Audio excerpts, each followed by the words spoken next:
there, everybody? I'm Jerry. About to check out how good was Prime John Cena. Actually, this video is about Wrestle Fusion. Prime John Cena, I would have to say, from 2005 to maybe 2008, 9, or 10, where Cena was just seen as unstoppable. His first 2 runs, he's definitely top 5 on longest reigns of all time as far as WWE champion.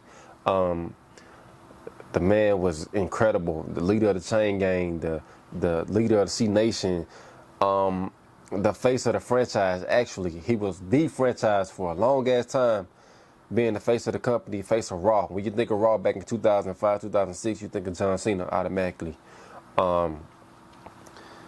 He had great feuds with the likes of Kurt Angle, Chris Jericho, Edge, Randy Orton, Triple H. He had an incredible WrestleMania match against Triple H. He had an incredible SummerSlam match against Batista. Incredible run during his prime. RVD, he pretty much had a decent, incredible feud with RVD back in 2006, and a crazy ECW One Night Stand pay-per-view. And I'm excited to see the video, man. Let's go. How good was Prime John Cena? Actually, we about to check it out. Let's go.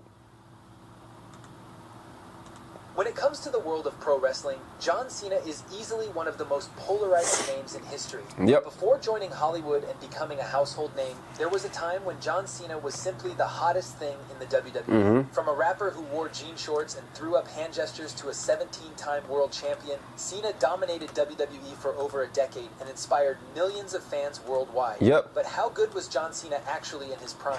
What were the classic matches, unforgettable moments, and epic stories that defined his legendary run? How does he stack up against icons like The Rock and Stone Cold Steve Austin? Let's take a trip down memory lane and break down his meteoric rise, relive his most controversial stories, and figure out. And it's the fact that his career, he damn near almost got fired. 2002, 2003, like before he came up, before Stephanie seen him rap backstage, he was on the way out. The guy was spitting bars, wearing chain gang attire, and the crowd ate it up. Yep. But Cena's rise to the main event truly began back at Royal Rumble 2005. Yep. Despite failing to win the match, Cena made it to He was the final 2 before being eliminated by Batista. Raw had a new face in the form of Batista, but SmackDown still needed a marquee star to carry the show. That's when Cena stepped up to the plate. At No Way Out, Cena defeated Kurt Angle to earn the right to challenge for the WWE Championship, Yep. and that's when his rise truly started. At WrestleMania 21, Cena walked into the match against JBL as the underdog, but he walked out as WWE Champion for the first time. And it's the fact that they had JBL held the championship for damn near 9 months before he lost it to John Cena at WrestleMania. By defending his WWE Championship against JBL, It's like he was just holding it for Cena, holding it for the next guy in line. that spinning championship belt that became iconic, Yep. but also drove wrestling purists absolutely crazy. Then came the 2005 draft. Cena got picked He went to first Raw. overall to Monday Night Raw, and suddenly the WWE Championship is on the red brand. This was huge. Raw was the flagship show, and Cena was now their top guy. But here's where things get interesting. Eric Bischoff, Raw's general manager, immediately had it out for Cena. Why? Because Cena refused to play politics with the whole ECW invasion angle. I remember they had a Even if it meant butting heads with management, I Quit match between Eric Bischoff and and just like that, Cena had his John work cut Cena. out for him. Even though Cena retained against Jericho at SummerSlam, something weird started happening during these matches. The crowd wasn't completely behind Cena anymore. Some fans actually cheered for Jericho and started booing Cena. This wasn't an one-time occurrence either.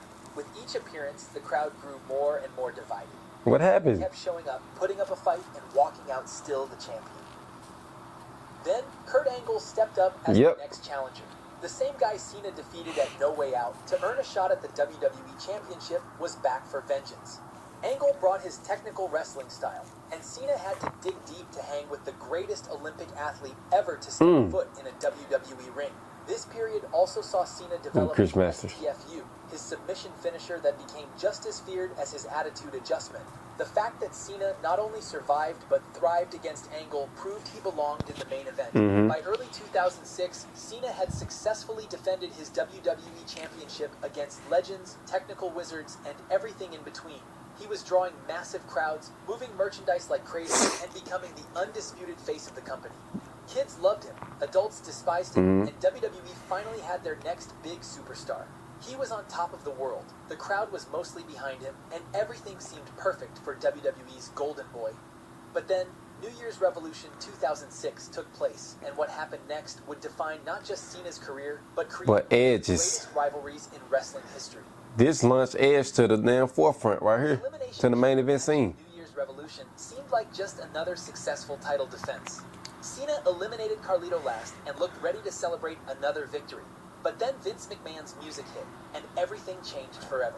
Edge cashed in his Money in the Bank briefcase, and with 2 devastating spears, the landscape of WWE shifted dramatically. The crowd was stunned into silence. For the first time in months, they seemed genuinely shocked that Cena had lost. Yep. But here's the thing about we hadn't seen it in a long ass time. He never stayed down for long. Never give up. At the Royal Rumble, he won the title right back from Edge. And just like that, one of the greatest rivalries in WWE history was born. Edge was incredible rivalry. Opponent. He was everything Cena wasn't. The ultimate opportunist, the rated R superstar who played by his own rules. He was the Joker to Cena's Batman. They were polar opposites, and their chemistry was off the charts. Their feud took them everywhere. And the next chapter in the Cena-Edge saga came at ECW One Night Stand 2006. Picture this, the Hammerstein Ballroom, packed with hardcore ECW fans who grew up on blood, sweat, and extreme rules. And here comes John Cena, the poster boy for WWE's corporate machine, to defend his championship against Rob Van Dam, the people's champion of ECW. The crowd absolutely destroyed Cena that night, insulting chants, vile remarks. They threw everything at him. But here's what made this moment legendary. Cena didn't break. He absorbed every bit of that hatred and kept fighting. This was the birth of the split crowd phenomenon, which became WWE's soundtrack for the next decade. Cena sucks. Half the arena would chant for Cena, while the other would tell Cena that he sucks. When Edge interfered and cost Cena the title, the ECW fans were overjoyed, and the Edge-Cena rivalry had just added another chapter. Edge regained the championship from RVD in July, and the Cena-Edge rivalry reached new heights. Edge introduced his own version of the spinning title belt, but Cena wasn't having it. At Unforgiven 2006, in Edge's hometown of Toronto no less, Cena climbed a ladder and put Edge through 2 tables to win back his championship. By late 2006, Cena was feuding with everyone from celebrities like Kevin Federline to savages like Lashley and monsters like Umaga. Each feud tested different aspects of his character. Against Federline, he showed he could handle celebrity nonsense. Against Umaga, he proved he could overcome seemingly impossible odds. Then came the tag team run with Shawn Michaels. Incredible tag team match. They had won a tournament. Championships together. But of course, HBK being HBK. No, they didn't win the tournament. They won a match. They lost it in the tournament. Set up their WrestleMania 23 showdown. In the tag team battle royal match. Their WrestleMania match was incredible, bro. A classic. That was a classic WrestleMania match. Cena proved he belonged in the same conversation as Mr. WrestleMania himself. They put on the show that night. After conquering the Great Khali and surviving Randy Orton's mind games, Cena seemed unstoppable. He had the longest WWE Championship reign in nearly 2 decades. The crowd reactions were split but passionate, and he was clearly the biggest star in the company. But on October 1st, 2007, he got injured. What seemed like a routine match against Mr. Kennedy, Cena's body finally said enough. On October 1st, 2007, a routine match against Mr. Kennedy turned into a nightmare. He did a hip toss and tore his pec. Completely off the bone. No, a bulldog. 6 months to a year of recovery. I thought it was a hip toss. Dude came back in like 4 months. For the first time in over a year, Monday Night Raw didn't revolve around 3 months, 3 to 4 months. Most stars would just relax through the recovery phase and collect paychecks sitting at home.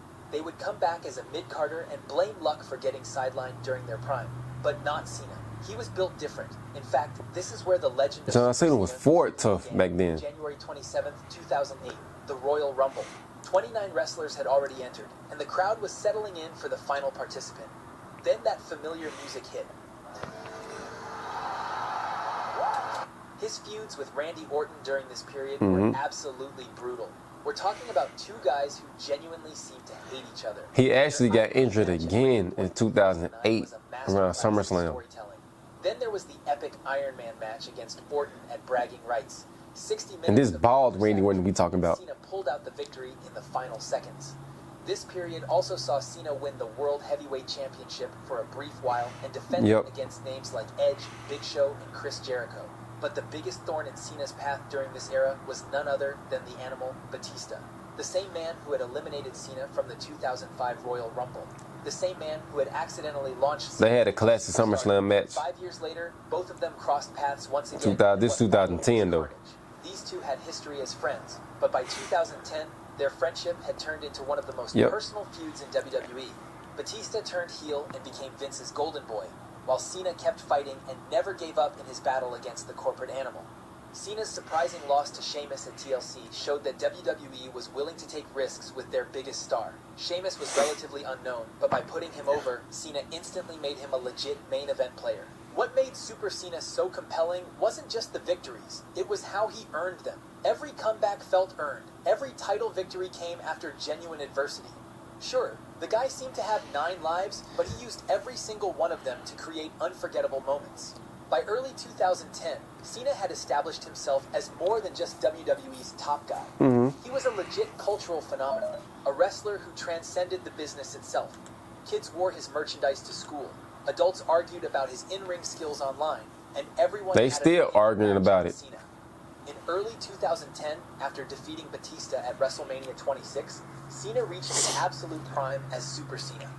After this, he would still win titles. He would bury the Nexus. He would go on to become a world-famous meme.